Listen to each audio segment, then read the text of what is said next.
Hi, it is 4:30 p.m. on Monday. I'm once again trying a new way of doing these unemployment diaries, unemployment vlogs. So I'm once again changing up the formatting of this vlog. I am going to try and do this one as a full weekly vlog because at the end of the week some exciting things are going to be happening. I'm going to Dragon Con, which if you don't know is a convention for nerds. It's like Comic-Con, if you've heard of that. It's a conglomeration of a lot of things. People come and do cosplay, hang out with other people who like whatever kind of media they like, and basically it's just like a lot of that. There's panels and things.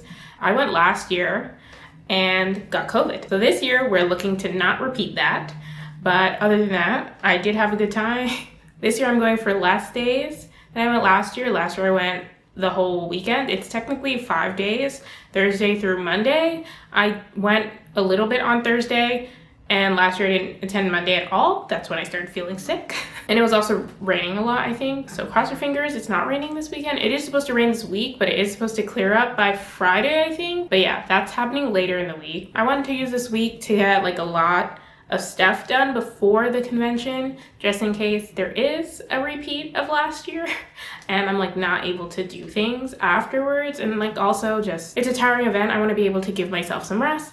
So hopefully I will be taking some clips of Dragon Con, but in the meantime, in the beginning of this vlog, you'll see me be productive and it'll be that kind of vlog. So this is the current state of my bullet journal today. I've completed 3-ish tasks. I still have a few more to go. Some of them are shorter than the others, so we'll just see what happens. I still have the Python course to complete. Some house things I want to do that are left over is change the HVAC filter, and I would like to hang up a poster I have in front of my doorway, basically. So that's 2 little housework things, and then work-wise, also I need to apply to one job, so I need to find and apply to one job. The goal for the foreseeable future is apply to 1 position a day. I know a lot of things will tell you to apply to a lot, but where I'm at in my like studying capability, I just don't feel like I'm in a place where I want to be doing that quite yet. And I just want to spend some more time studying. So I'm applying to jobs because I need to for unemployment. But yeah, I'm limiting it so that I don't end up overwhelmed. And if I get a job during this time when I'm applying to 1 a day, like great for me. If I don't, then I'm still doing my best. I wanted to discuss with you guys a little bit, since this is an unemployment diaries and we're discussing unemployment. I did want to discuss with you guys the job boards that I am using and will be using. I don't have any concrete evidence. Like I can't like recommend them because I don't have a job and I haven't been using them for that long. I haven't been applying for that long. I did want to just share like some of the job boards I'm using because I know they can be kind of hard to find. I've found these through like various mediums. I have actually been on a bunch of email lists for a long time. These are specifically targeted towards software engineering jobs. Not all the job boards are specifically targeted towards software engineering, but some of them are, and like these are said to be good job boards for people in tech. So the ones that I'm using are nowhiteboards.org, targeted towards people who don't want to do like the whiteboarding that software engineering jobs can have you do, which is literally what it sounds like, where you like write code on a whiteboard and try and explain. Or now that a lot of interviews are virtual these days, it's like in just like a text box or like some other coding environment that both of you can see. You have to code in that pressure. So yeah, I have like looking at it. There aren't a lot of jobs there so far, but I like the idea of it. There is We Work Remotely can't tell you anything about it except it's for remote jobs. I am mostly looking for a remote job, so there's that. And this one does have a lot more jobs that aren't directly in tech. I also have like kind of a job application, job hunting hub on Notion that I might share with you guys later if anyone's interested. It's personalized to me, but if you have Notion, they have like a job applications template, and I just took that and just added some extra stuff. I won't be sharing the template because you can just use the Notion one, but I can show you what I have on it. There is also Remotive, which once again is for looking for remote jobs. This is another one that isn't 100% tech focused, I believe, and also they have contract roles and like freelance ones. I haven't really looked into those because I am interested in a full-time role. There's Auda, which is targeted towards startups, which I haven't started using, but I might try and find the job I applied for today there. And another startup targeted like job board is Wellfound, which is formerly known as AngelList, and that is also targeted towards startups. I actually used AngelList when I was first applying to jobs when I was still in school. And I did get a few interviews from that, so it was good back then. And lastly, there is Built-in, which I don't know anything about. I found it like earlier today, I think, or last night on TikTok. Once again, I've started to get the job hunting TikToks as well. It is kind of consuming me. But yeah, those are some job boards if you were interested. And if you're also looking for a job, part of this is sharing my journey and also, you know, sharing tips or something. I don't really have any tips, but you know, stuff I'm doing. So now I'm gonna go study and then use one of those job boards to apply to one job.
Okay, I have cleaned up my desk a little bit. I probably should have done it before because it was a real mess before, but now it's nice and organized and there's stuff not everywhere in designated places. We won't look inside the drawers because that's for another day. So yesterday there wasn't much of an update. All I did was what I showed you, which was clean up my desk a little bit. It does look kind of messy behind me, but I swear it is cleaner than it was yesterday, and it's really just two things that are making it look messy that I'm about to show you guys. I thought I would update you all a little more thoroughly on what I'm reading, hobbying, etc. Reading wise, I'm listening to I'm Glad My Mom Died by Jeanette McCurdy. I have like 2 hours left of the audiobook. I've read the majority of it and I am enjoying it. I always have a hard time with like describing my enjoyment of books that are like clearly sad.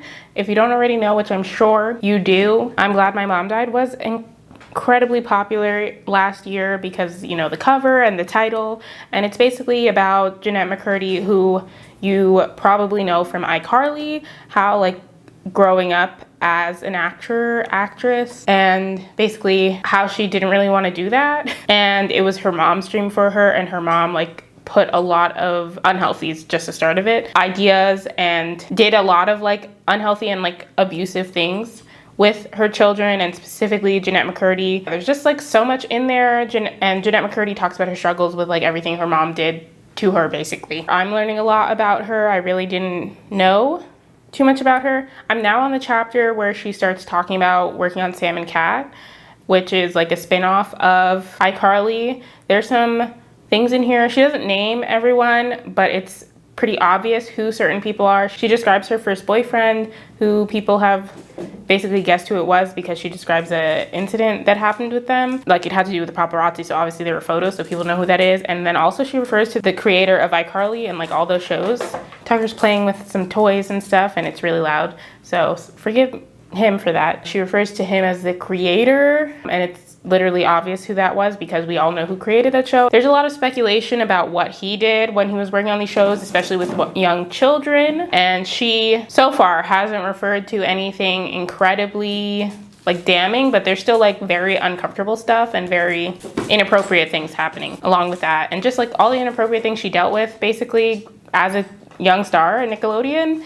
And it's wild. She also talks about her mental health, obviously with her mom. Her mom basically forced an eating disorder on her. It is wild. Her mom has cancer. That's how she ends up passing away. She passes away because her cancer relapse. Is it a relapse? It comes back, basically. Okay, so somehow the remainder of this clip, the audio became corrupted and it's just really not good. I tried to fix it and it's not working. So I did want to sum up what I was just saying about her mom having a new cancer diagnosis. And with that meant that her mom had to go back into cancer treatment.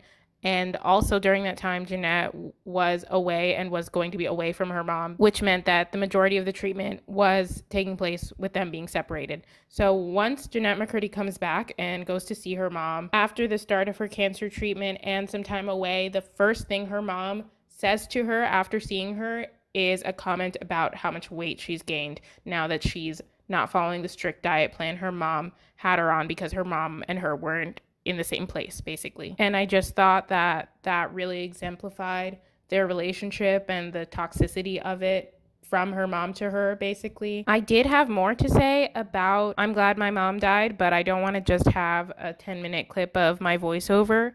So I'm going to leave that for another time. Really sorry about that. I'm going to cut back. Because of this really annoying mishap, I am just going to go over what I talked about in the rest of this clip, and then we'll be back to our regularly scheduled programming. I also tell you all about Me Starting Now That I Found You by Christina Forrest. I was about 40 pages in. I'm not sure if I talk about it again in this vlog, but hopefully I do. And I also let you guys know about my current crochet work in progress. It is a granny hexagon sweater, showing you all what that kind of looks like. And yeah, that's basically it. Also, since I'm recording this voiceover long after filming this video, one thing that has happened since then has been the horrible genocide that is going on in Palestine, in Gaza. I obviously don't support that and would like to use my little platform to provide what support I can. And there will be links down below that can hopefully guide you in what you should do and provide more information. It's Thursday. I just wanted to check in with you all. I was going to check in a little earlier. It's currently 12, but I just spent the last 20 minutes trying to troubleshoot my microphone. I was able to do basically everything I mentioned to you all yesterday on my to-do list. So I made another to-do list for today. Wild, I know. Today I want to film my September TBR. It should already be up by now. I might try to edit it today, but that's not technically on the to-do list. But yeah, like I said, it should already be up by now by the time you're seeing this. I'd like to do my weekly clean, which showed up in my first unemployment diaries. I don't know how many clips of that I'll be taking, but you know, show a little bit of the process. It should take about an hour. And also apply to one job. Like I said, I'm trying to apply to one job every day. Yeah, I don't really have too much to update you all on. I don't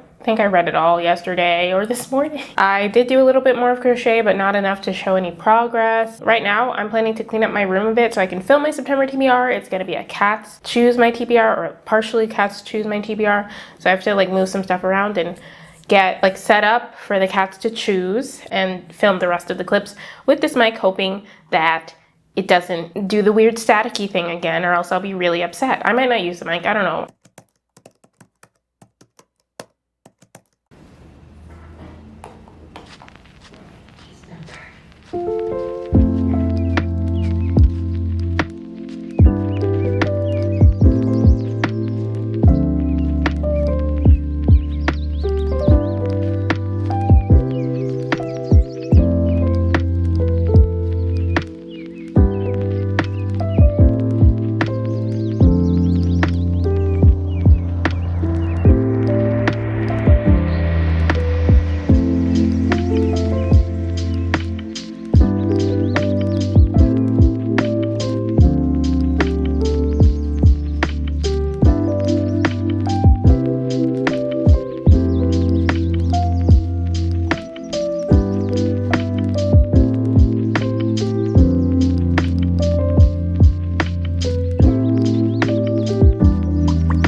it's me. I'm here to end the vlog. So like I told you all, I went to Dragon Con, so you saw a few clips. Sorry, I didn't really take more. I didn't even really know what to vlog there.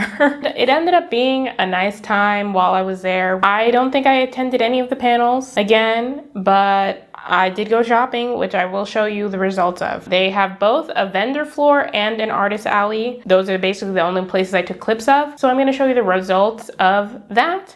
I saw a lot of cool cosplays. I had a good time hanging out with people. Seeing everyone there is really nice. It's fun to be like in that environment. I did manage to catch COVID again. So I don't know if I will be going back to Dragon Con next year because despite precautions that I took both years, I managed to get it both times. This time I don't feel as alone because last year, me and my boyfriend were the only people we knew that got COVID. This year, a bunch of other people that we knew got COVID, which makes more sense. But yeah, it's not looking good for me. Actually, my boyfriend this year did not get COVID because he had COVID a couple weeks prior. I did not get it when he had it, but I managed to get it this round. I don't know. I prefer to have my COVID numbers as low as possible. So yeah, that's why this video and like a bunch of my other videos are late. I am doing okay now. I didn't have it as bad as I had it last year, or I didn't give it a chance to basically because I did get Paxlovid. That's my update. Now I'll show you all the things I did get at maybe my last Dragon Con. So first thing is actually something that I didn't get, my boyfriend got it. And I'm just showing it to you all because I'm storing it. It's called Through the Invisible World, a Story Path Adventure by Reggie Herman. There's a description on the back that says, lost in a dream, amid winding paths, the dreamer walks adrift in a place of strange wonders. This is the invisible world, a place where darkness births bizarre beings, where fantastic civilizations flourish, and where a cast of mythical friends and foes push the dreamer ever closer to an unknown goal. He got this. In the vendor's hall, oh, I misexplained something. The vendor's hall has like an artist alley kind of on the top floor, and then there's a separate artist show area. I don't know what to call it, but in another building, there's like more artists in one of the hotels. This is like a picture book, basically. And we just thought it was an interesting idea. So we ended up going back to his booth to buy it.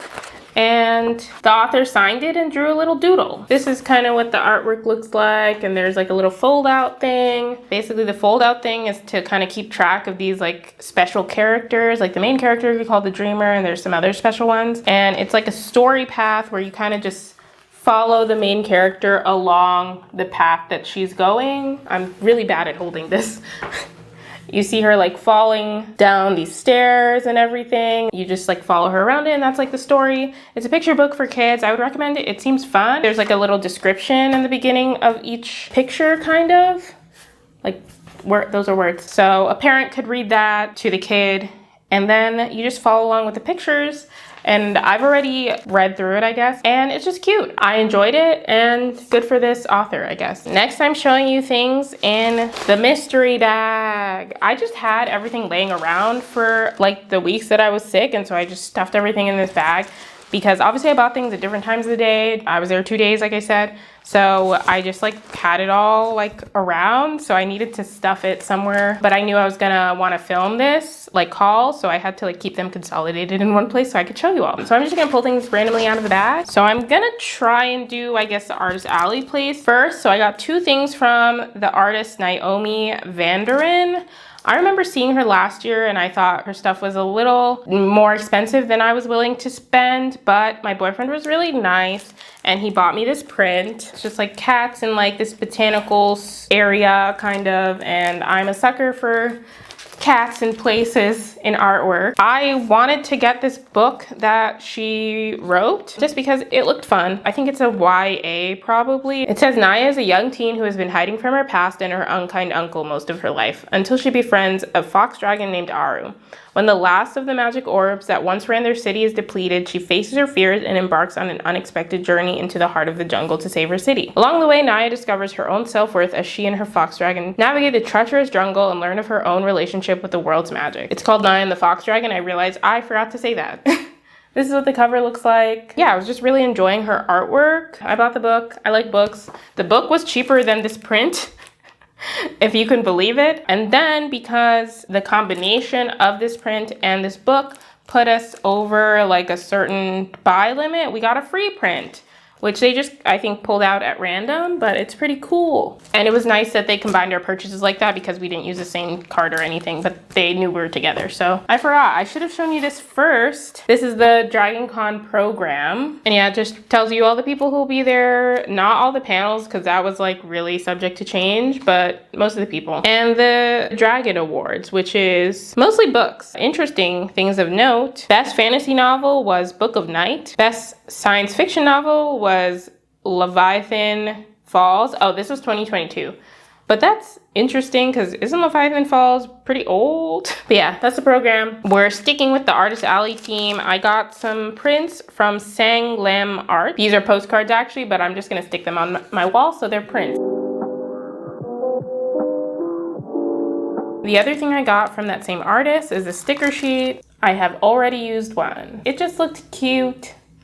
And I'm a sucker for stickers. I think these are like vinyl stickers. I'm actually not a huge fan of the vinyl stickers because they make me feel too precious about them. I feel weird about sticking them in my notebook. I did get more vinyl stickers, so not that precious, I guess. I did want to show you all my Dragon Con badge. This is the Friday one. Where'd the Sunday one go? Oh, this is the one from Friday. I'm not sure what I did with the one from Sunday. And they give you this lanyard. I will try and look for my Sunday one because that one has the one ribbon I got. Another thing from Dragon Con is that people just hand out and collect these ribbons that attach to like the bottom of your badge. But I'm always so jealous of all the people who have like long trails, like a long tie of these ribbons. I don't know why I'm obsessed with the ribbons. But I got one when I bought this book from that artist. Still in the Artist Alley, I got this print to stick on my wall. It's like a hibiscus tea dragon, and I thought it was really cute. I don't know who the artist was. I guess the business card wasn't in here, and I'm not sure where it is, but it's really cute. I also got this print, which I don't remember getting. I don't know who I got it from, but it's signed.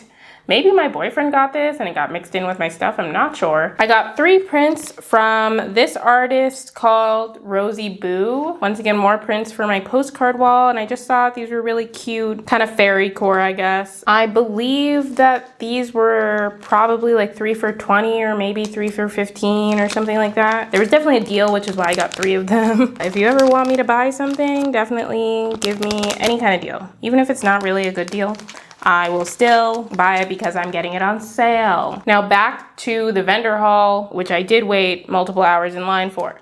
I got this journal with this beautiful artwork on the cover. The back says Lab Illustration, so I'm gonna go with that's the artist company name thing. And I really like this. I remember her from last year also, not this, but I remember seeing that artist last year and not getting anything, and this year I wanted to get something. I just thought it was really pretty. I was between like 2 of them, I think. Yeah, and I have a thing for notebooks because I have a problem. My boyfriend got this bookmark. I don't know who the artist was, but it's a sword. And last but not least, I got 2, technically 3 more things from the vendor hall, all tea. I got this 4 Nations set of tea, which is obviously inspired by Avatar: The Last Airbender. I don't remember how much this was, but there's a little information tab here. And these are like tasters to have an idea. And there's Air Nomads. It says sweet fruit smelled with lemongrass, elevated with ginger and cardamom. And this is like a fruit tea, basically. The Fire Nation tea, which is rooibos. I never know how to pronounce that. So it's like a caffeine-free chai, basically. Earth Kingdom, which is a pu'er. I don't know how to say that, which is a black tea with like, yeah, kind of chai. Anything with like cinnamon and spices, I kind of associated with chai. And last but not least is the Water Tribes, which is an herbal blend. This is an herbal blend with sweet anise and ginger for a bit of warmth. And then it says it's blue, which makes me think, yeah, there are butterfly pea flowers in here, which makes liquids blue. It also comes with these disposable tea bags, which is helpful. And the company is Tea and Absinthe. They do like a bunch of like teas, nerd inspired teas, basically. I enjoy tea a lot. I love these sampler sets. I just like trying a bunch of new different teas. So I also got some other tea. So there was another company called Dryad Tea where they were doing sampler packs inspired by, I think, like D&D like character classes. And I got the Paladin, and the fighter class pack. I'm not going to describe each and every one of these. If I were to play Dungeons and Dragons, these would not be the classes that I chose, but one, I don't play Dungeons and Dragons, and these seem to have like a really good concentration of teas that I actually would like. I have already drank some of these, not all of these. These, once again, I think have enough tea for like 2 or 3 cups each like pack, which I think is fair. I think these were each $15. I really like black teas. I need my teas to have caffeine. So the fighter pack is all black tea, and there's 1 green tea in the paladin pack, and everything else is black tea. Because I like to drink my tea in the morning, like instead of coffee. But yeah, that's just a little bit of my tea opinions. That's the end of this video. Thank you so much for watching. If you like this video, please give me a thumbs up. If you were at DragonCon this year, let me know. Obviously I didn't see you, but it's cool to know we were at the same place at the same time. If you like this video, YouTube thinks you'll like this video right here. If you haven't already, subscribe to my channel. In the comments down below, also leave me a dragon emoji. Does that exist? Something that you think embodies DragonCon. Thank you so much for watching. I'll see you in my next video. Bye.